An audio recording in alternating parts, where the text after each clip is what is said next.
From CBS News Bay Area, this is the Evening Edition. Well, now at 6, you can see that rain is starting to come down in many parts of the Bay Area as the National Weather Service now issuing a new warning for this weekend. Plus, thousands of people marching down Market Street despite the rain.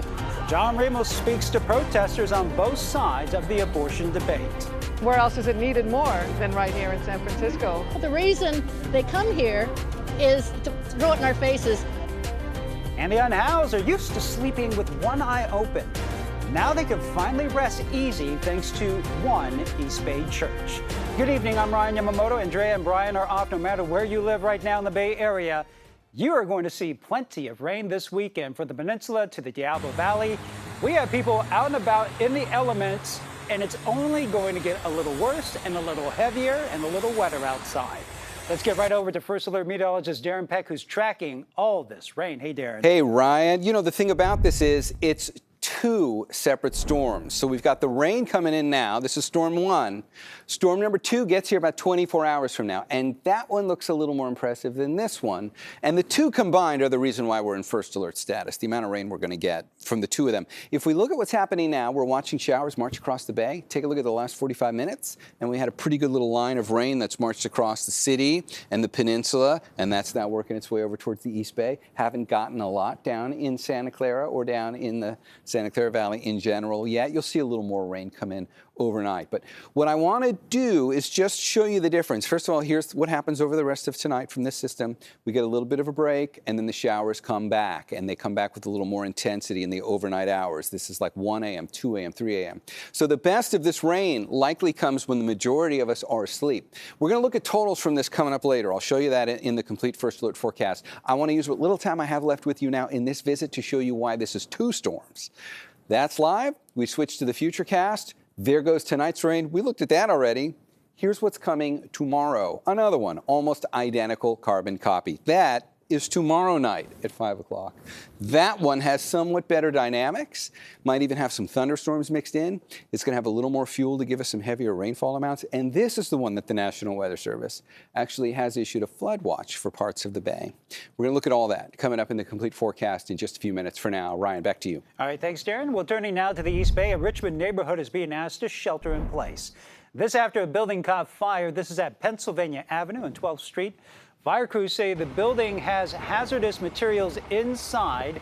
They quickly put that fire out. Crews now on the scene inspecting the area. And neighbors say they did not know what was going on. My wife woke me up and said there was a lot of fire trucks here. And there was some smoke. Yeah, we didn't know exactly what was going on. Yeah, so I was concerned. And people who live within a 6-block radius are being asked to stay indoors to avoid smoke from the fire. Now to another developing story. BART says trains are stopped at MacArthur Station. They're blaming a problem with switches on the tracks.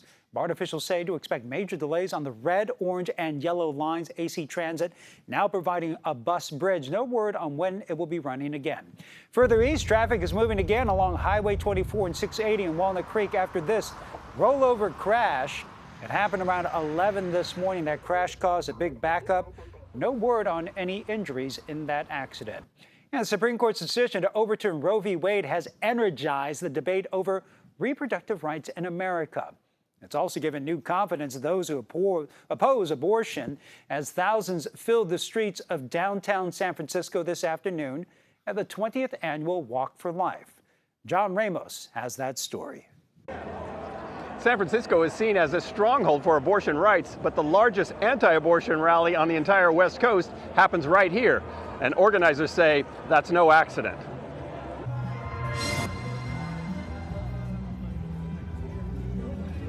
The march, called Walk for Life West Coast, now draws tens of thousands of people each year from all over California and beyond.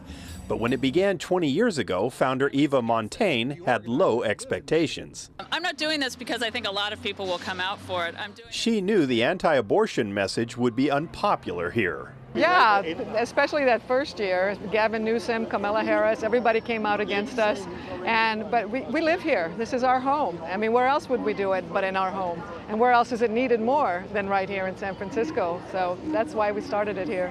Now the crowd swells to fill Civic Center Plaza, and as the numbers have grown, so has a certain sense of self-righteousness.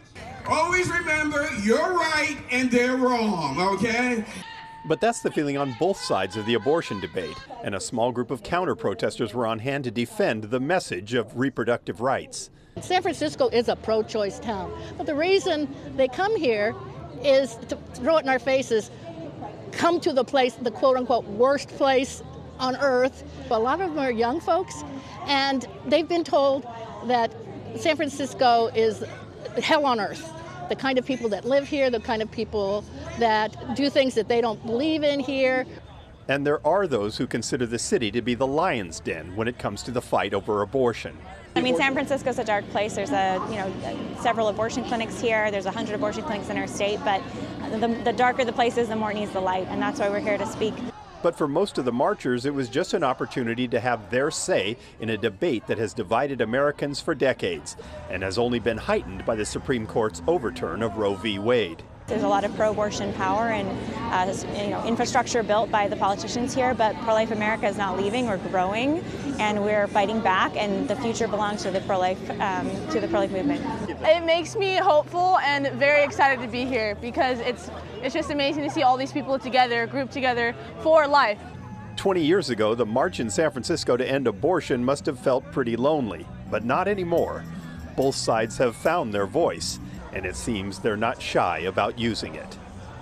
And the walk organizer says the event was even larger before the pandemic. She says it has now grown every year following the COVID shutdown. In the South Bay, San Jose Mayor Matt Mahan and 2 city council members are calling on the city to make the Guadalupe River Trail a no encampment zone. Last fall, the city received $2 million of state money to help relocate those living along the trail and reclaim the space for public use. But the mayor says the city needs to take preemptive action to make sure another encampment does not sprout up in that area. We need to then post a no camping notice and actually proactively keep these areas clear so that we can methodically work our way through the city and ultimately get to a place where we have ended the era of encampments and done it the right way by offering people places to go. We reached out to both the Coalition for the Unhoused of Silicon Valley and the Coalition on Homelessness to get their thoughts on this proposal, but we have not heard back. And living in your car is challenging enough during the day, and at night, it can be downright terrifying. Now, an East Bay congregation is stepping in to help. One homeless mother told our Itai Hot a safe place to park has done a lot more than just help her get a good night's sleep. It's a bone-chilling night in Oakland, and Lillian Adora is searching for a place to park. But unlike most people, she's not looking for a spot near her home, because this is her home. I basically don't sleep until the sun comes up. A decade ago, Lillian lost her job, then her apartment, and found herself living in her 2003 Honda Odyssey along with her daughter Katrina. Her biggest worry isn't getting a ticket, it's getting attacked. Where I was staying over there off of Hagenberger, there was a lot of people that roam, basically homeless drug addicts and all. But tonight, the Westside Missionary Baptist Church in Oakland has reopened its safe parking lot for people living in their cars. And Lillian is breathing a sigh of relief. Lillian, how are you? Known as mobile homeless, they're one of the fastest growing segments of America's unhoused population.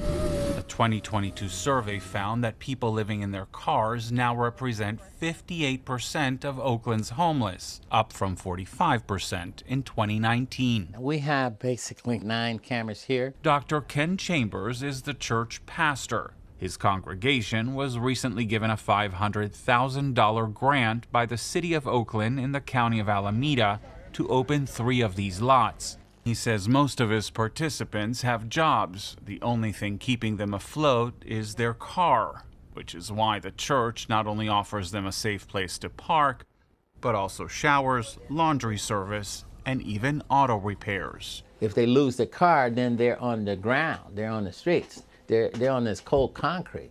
And so it's vital to keep their car running and legal, to keep them in their car while we work to get them wraparound service into housing. For Lillian and her daughter, it means finally getting a good night's sleep. Knowing that we are secure, I can actually close my eyes. Ensuring a night of sweet dreams. Good night. By steering clear of danger. And you can learn more about the Safe Parking program on our website at kpix.com.